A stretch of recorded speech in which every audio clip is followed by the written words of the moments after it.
Welcome to Instant Discussions. I'm John. Steffan. Tony. Yeah. Tonight we're discussing Event Horizon. Yeah. We're going to try out our new streamlined format of discussing this. Format. Alright, so right off the bat, Event Horizon, plot synopsis of this. It's the year 2047, and space exploration has gone way beyond what it could possibly get to by the actual 2047. Yes. That's not fair. They created this. Yeah, there's no NASA right now. There's no possible way. There's no funding for this. They built this giant. They're never going to reopen NASA. They built a giant spaceship called the Event Horizon, which that was already a surprise to me. Anyway, they built this spaceship called the Event Horizon. It's sent off and it disappears. It was the biggest space strategy ever. Neptune? Yeah, behind Neptune. Cut to later, they've created this rescue mission to go find the Event Horizon and to bring it back. And it's headed up by the guy from The Matrix, and he brings along the guy from Jurassic Park. So much of this is like The Matrix. And he's like in the Nebuchadnezzar. And the music sounds He's got like that Matrix. crazy chair that swings around. Yeah. So they go to find the Event Horizon, and they find out that the Event Horizon is powered by a black hole, which passes the ship through space and time, and actually transports it, we find out, through hell. And that's the plot of this movie. Essentially. I don't know if I missed anything there. He's got cool stuff. I'll accept that. Yeah. That's the TiVo. That's the little TiVo synopsis that gives away the ending. It's a sci-fi horror film, kind of like Alien. That kind of respect where it's kind of like Aliens meets Hellraiser. Yeah, kind of a mix of those. It was interesting that the design of the ship, there are all those spikes in that one room. Yeah, and there's spikes on the doors. Sense. They never utilize any of the spikes. Like, no one gets impaled on them. Yeah. Why would he design it like that? This guy's insane that he designed the ship like that.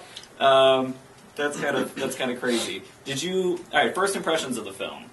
What did you think when it first started off? Well, the very first second when it said it was 2015, I was like, all right, what's going on? That was really funny. I was like, funny. First, I go through all the different time things. Yeah. At first, I thought it was going to be 2015 when they're doing all this. Yeah, you're like, okay, so that's the time it starts. Oh, wait, no, now it's 2020. Wait, no, now it's this, all the different times going on. Like, I'm going to have to keep track of a lot of stuff here. It was very heavy. But after that, right away, I really enjoyed it the whole way through. They I was show, like, surprised. the floating through the thing. Yeah, it gets, I never got bored. Element of something's going on here, and then snaps you back to we're going through this procedural mission.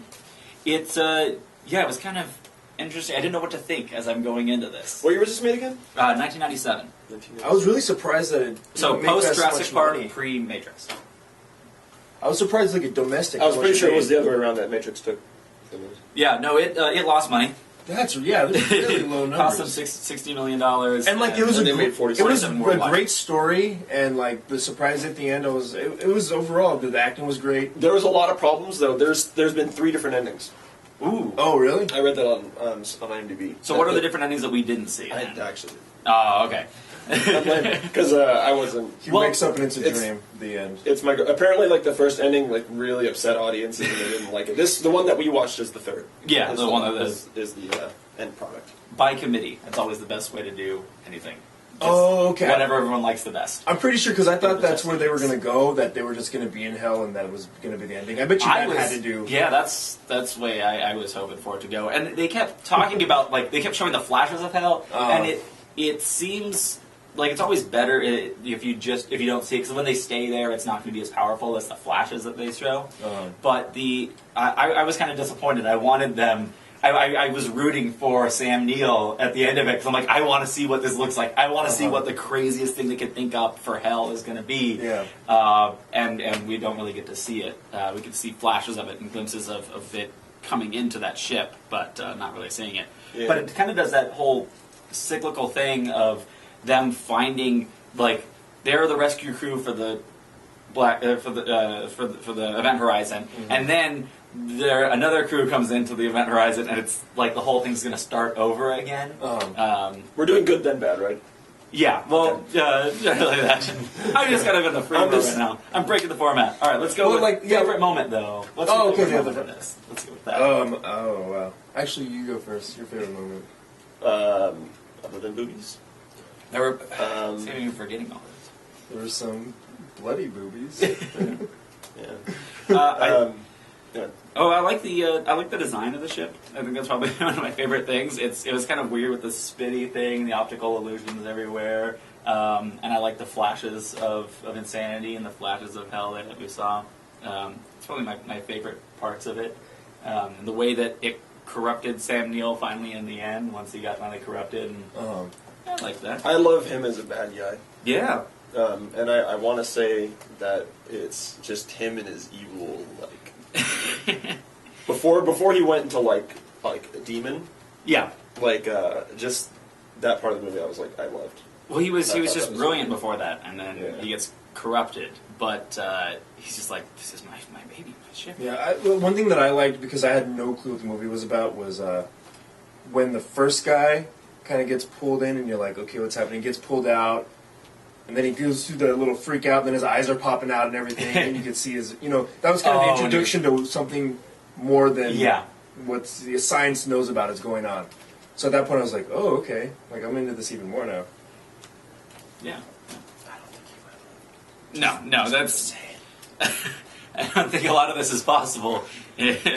But... there's validity in empty your lungs, but he wouldn't have lived. Yeah, there's some things, but... He wouldn't have lived. So let's go with flaws in the worst things. I was really upset. I forgot your list. I was really upset about the little machine thing. Uh-huh. It looks like it came from Spencer. Like, yeah. I was like, why does it have the? Huh? Spencer's like the toy shop. Like, Spencer's gift at the mall. Yeah. Like, okay, maybe that, but why have those big ass like lights and these like. Something that looked like... It's like the standard thing of, we don't know how this could actually work, so let's make it work in this way. When in reality, it probably looked more like the Super Hadron Collider, and spinning the things around in that way and creating the black hole. That would be more likely how it would be. Yeah. But they didn't have a Super Hadron Collider at this time. So. It's sci-fi. Yeah. It's sci-fi. You make up things. It didn't need those big floodlights. Like, I think that just looked cool. That's just all it was. They just wanted to make it look cool. Like, all right. It's like, no, these lights are essential to making a black hole. Uh-huh. Oh, but what would have been cool? What would have been cool? What would have been cool is if the lights, like, suddenly they were on, and then when they went off was when you knew the black hole was on. That would have been so darkness, cool. Yeah. Well, the room right before it, where it's spinning around, it's supposed to, like, the lights are going one way and the room's going the other way, so it looks like it's alternating angles. I was like, why what is couldn't that they just about? make alternating angles in the thing? I don't know. It was an optical illusion, but it wasn't. It was only spinning one way. Anyway, Alrighty. it could have been done there. Right, go on. So this falls to a lot of kind of horror movie cliches. Okay. That, like at the the first part, before the big disaster that I knew was coming, where they wouldn't be able to leave, because I was just like watching it with my girlfriend. I was like, yeah, this is what's going to happen. They're going to go there. The ship's going to arrive. They're gonna see disaster, but they're gonna ignore it. They're gonna keep going. They're gonna see that these people are dead, clearly. Then they're gonna keep going. And then what's gonna happen is some big disaster, something is gonna happen. The event horizon thing is gonna turn on, and then their ship's gonna get too screwed up to leave, and then they're gonna want to leave at that point. And then and I was like, called it. Yeah, called it. Yeah. Well, what are they supposed to do? Just escape, and that's the end of the movie? Like, no. All right, this is fucked up. Let's leave. Like, of course, that's the reasoning why they have. They're going to do that. They get sucked through hell and bring all the power forces of hell back with them, travel back to Earth and corrupt Earth. And but it was so poorly. Anyway. They were doing such poor jobs of documenting their findings and reporting back to the rest of the crew. Yo, this floating hand just passed by my head. Well, someone is dead from the crew. But they know people are dead. Like, what would be the point? If you already know everybody's dead, what's the point of saying there's a hand floating by? I like that everyone except for Sam Neill got on board with the idea of this crazy stuff happening. We know it's insane, but it's... Because the people half the crew's on the ship, and they don't know what's going on. They don't know that there are dead people there yet, because no one's told them. There's no communication here. Well, that's the thing, though. They did the initial scan, and they did find human matter that just wasn't alive. Yeah, but there's like... So they know that there's dead people there. Like from the very beginning, they knew. I think it's And on top of it, I highly doubt that there aren't robots that they probes that they couldn't see. Well, no, yeah, they could have. this was stuff like before the that. time of robot probes. This was '97. I mean, that wasn't until '99 that we had robot probes. So, come on, Except for in Star Wars. they couldn't think of that. Well, come on, this was only 20 years after Star Wars. They didn't have that much time to. But suspending my disbelief, Yeah. it was fun. It was it was fun. It's just all these. Some of the things I didn't like is it did have the horror movie cliches of like the loud noises behind him but it was nothing, that kind of throwing you off. Because I was going into it wanting like, sci-fi horror, but mostly sci-fi. And if you build up the suspense, then that's fine. But I think sometimes they were trying to do it before they earned it, before they built it up. Did you have any things you hated in the? I think they were just. The one thing I didn't like was like this stereotypical black dude, and he's like, "Oh shit, man, I'm in space. Oh, this crazy. What am I gonna do now?"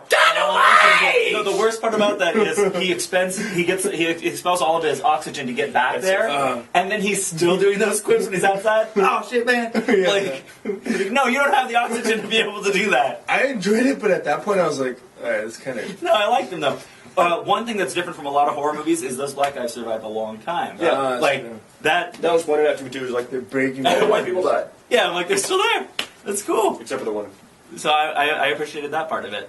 So let's go with let's divulge our ratings then for this. Now we'll have our further discussion after this if we choose to. But I gave it a 4. you gave it a 4. Yeah, I really, really enjoyed Nice. it all the way through. I mean, I like horror movies in general, so I've seen a lot of shit, Yeah. and I thought it was well done. This was really well done for a horror film. Yeah, Yeah. for horror. like all things can I proportionally. If I were to put all horror films down, like definitely higher up on I might the- have rated this one higher if it weren't for movies like Alien and trying to think of some other good sci-fi horrors. Can't think of them right now. It's like thriller ones like Moon and just in Gravity just recently. But so I give this one a 3. It might be able to push me up towards a higher one because thinking about it, I like a lot of the stuff in it. Maybe 3.5. But it recommended to me at a 3, and that's about what I feel for it. Yeah. Yeah. How about you? I was really torn because I want to give it a 0.5 something so bad. I want to give it a 3.5 so bad. Mm-hmm. It's just so hard to decide which way I want to go on it. Yeah. Teetering. I'm really, really teetering on that 3.5. I think in the end I'm gonna go towards the 3.